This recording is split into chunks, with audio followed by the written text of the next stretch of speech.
Let's play with a yo-yo. Let's, no, she's a good interviewer. Oh, good. Because she Good. smiles a lot, Engages even you. laughs. Okay. Look at her smile. I know. You don't mind if I play it? So I'm Pam Kneisel. I've been in Thetford for 30 years, and my connection to Parish Players has primarily been as part of the audience and just loving the experience of coming to this place.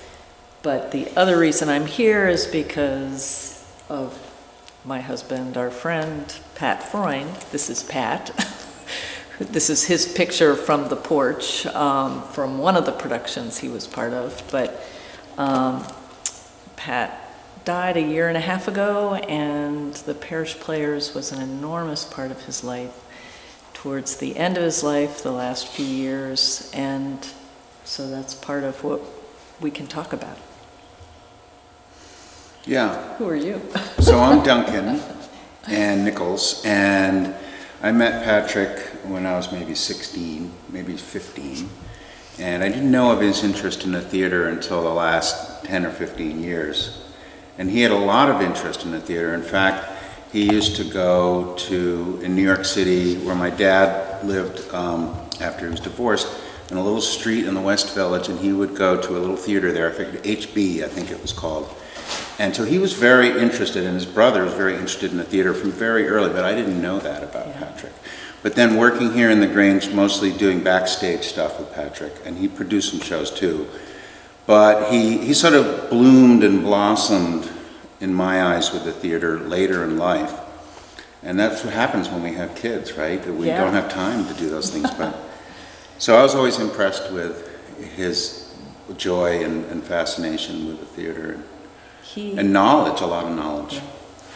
And he loved the community aspect of this theater. He just really viewed it as such an important part of this community, and was desperate for it to keep going, to have young people come into it. And he made a real point as a member of the board to find new blood, to have people coming in doing things here that hadn't done it before. And so that was really something that he would talk about. I was thinking, a lot of my interaction with Parish Players was hearing Pat come home from either a meeting or a play, a rehearsal or whatever, and just talking about all the different things that either excited him or frustrated him, or, doing a 10-minute play that was totally awful. Everybody knew it was awful. He was directing it. There was no way to make this a good play, but he just... He tried sometimes to introduce actual wine into some of the I'm told shows he did. On He stage, actually did. because he was trying to loosen the situation up. Because I think, he was also a novice in some ways, like we all are. Well, totally. It was Maybe all not new novices, to him. but we're not professionals. Right. And so you have to go with the flow and figure out how to make things work, which is what's great about this theater. Yeah. Is it's all about problem solving and relationships and little small things like making sure there's real wine in the bottle to get your actors to relax or whatever. Or laugh, So there's a policy, I think Barbara had left and she would have said, oh, no. But Patrick had a lot of ideas, and he was very passionate about relating to the people. And he would come watch people do rehearsals, whether he was producing or not. Right. Or stage managing, so. It was really crucial to him to support actors. He wanted them to feel good about what they were doing, whether he was the director or not. Yeah. He would come, and he really wanted to hold everyone, and just keeping in mind that these are volunteers, these are people who are taking time out of their lives, and they deserve to be held and supported and celebrated. And he was really committed to doing that. was important to him. That's a good image of blowing on the embers, because Isn't it? blowing on the embers, you have to be kind of quiet and watch the fire. And he was very quiet, and he would have these bursts of energy. But he was very gentle and quiet with his attentiveness. He was very attentive. And he's really interested in what you're doing. So whether it was theater or anything, he was that way. Yeah. Yeah. Will you hold up the picture once more? I would be, this is Patrick. I miss the hair Oh my sticking up God. straight and the eyes like so bright.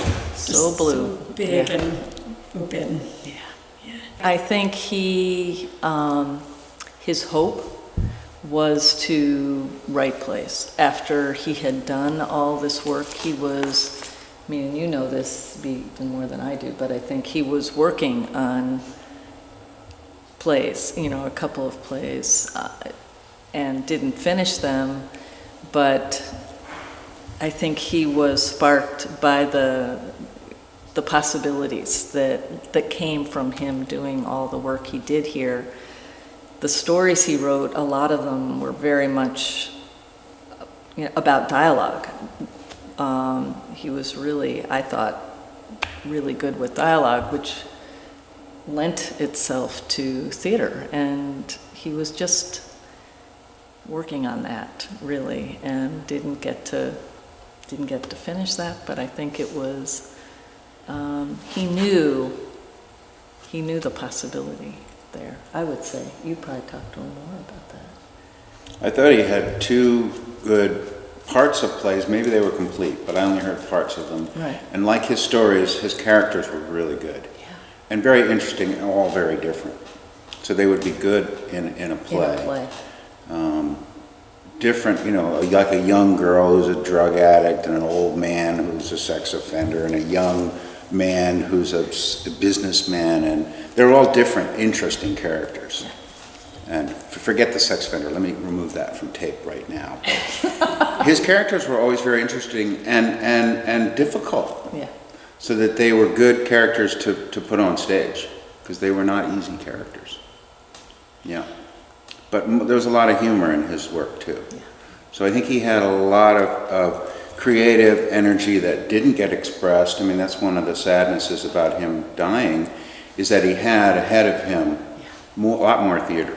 A lot more theater. Yeah. He was getting his chops, he was learning how to, he did almost everything, he produced, he directed, he did the light board, but it was all, he was learning it all. And, but that enriched his life a lot.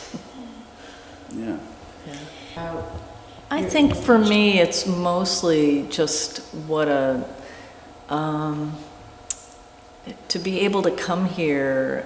I don't remember when I first figured out that this was a theater, but it was certainly early on in the 30 years that I've been here, and just enjoyed, I mean, the productions here are amazing, and to see your neighbors transformed. And I was thinking, I can't remember all the titles or the directors or the different people, but I just remember the feelings and some of the sets and the acting, and seeing neighbors, like The Odd Couple, or just different plays where these people were transformed and just bringing such a gift to the community. And so for me, it's just been a source of magic to be able to come here and have that. So that's again and again. Yeah. That's great. Thank you. Sure.